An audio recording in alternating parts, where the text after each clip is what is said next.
దేవుణ్ణి ఎవరైతే పరిపూర్ణమైన మనసుతో నమ్ముతారో వారు జలముల యొద్ద నాటబడిన చెట్టు వలె ఉంటాడు. ఎంత చక్కని మాట ఇది. నాటబడిన చెట్లు. అరణ్యం వేరు, తోట వేరు. అరణ్యంలో చెట్లు వాటికవే పెరుగుతూ ఉంటాయి, వాటికవే మొలుస్తూ ఉంటాయి. కానీ తోటలో చెట్లు నాటబడతాయి. జలముల యొద్ద నాటబడిన చెట్టు ఆరోగ్యవంతంగా ఉంటుంది, తగిన కాలం ముందు ఫలములిస్తుంది.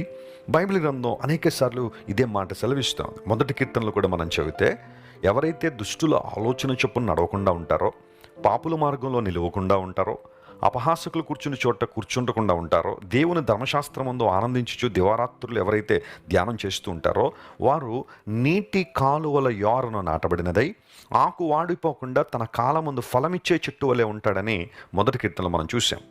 ఆధ్యాత్మిక జీవితం ఫలించే చెట్టుతో పోల్చబడింది. ఒక చెట్టు నాటబడిన తర్వాత అది ఎదిగి ఫలించాలనే రైతు కోరుకుంటాడు, లేదా తోటమాలి కోరుకుంటాడు. క్రైస్తవ జీవితం కూడా అలాంటిదే.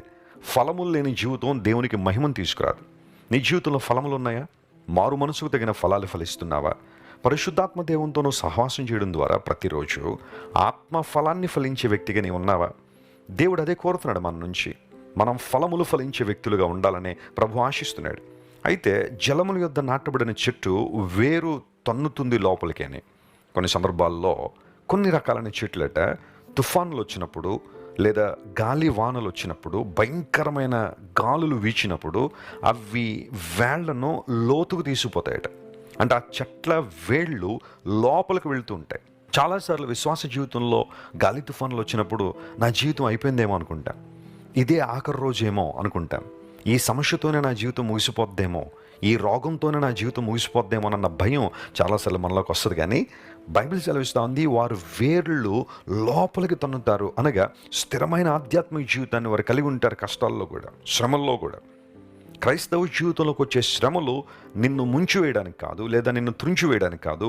ఆ శ్రమలు నువ్వు ఇంకా బలంగా దేవుళ్ళు ఎదగడానికి ఉపయోగపడతాయి. ప్రియ సహోదరి, ప్రియ సహోదరుడా, ఈ ఉదయకాల సమయంలో ఒక శ్రమ ఎదుర్కొంటున్నావా? ఒక నిందను ఎదుర్కొంటున్నావా? ఒక సవాలు నీ ముందుందా? నువ్వు ప్రార్థన చేస్తున్న ఏదో ఒక అంశం నీ జీవితంలో ఆలస్యం అవుతుందని బాధపడుతున్నావా? లోకస్తులందరూ నిన్ను చూసి హేళన చేస్తున్నారా, నిందిస్తున్నారా? నువ్వు కృంగిపోవద్దు. ఈ సమయాన్ని నువ్వు దేవుని సన్నిధిలో గడపడం నేర్చుకో. దేవుని మీద ఆధారపడడం నేర్చుకో. విశ్వాసంలో స్థిరపడడం నేర్చుకో. నీ వేళ్ళు లోపలికి వెళ్ళినప్పుడు వెట్ట కలిగినను అది భయపడదట. ప్రతికూల వాతావరణం వచ్చిన ఆ చెట్టు చెక్కు చెదరదు. అంత మాత్రం కాకుండా అది దాని కాపు మానదు, ఫలిస్తూనే ఉంటుంది. దేవునికి మహిమను తీసుకొచ్చే జీవితం. చింత పడదు, కాపు మానదనే మాట. క్రైస్తవ జీవితం చింతను జయించే జీవితం.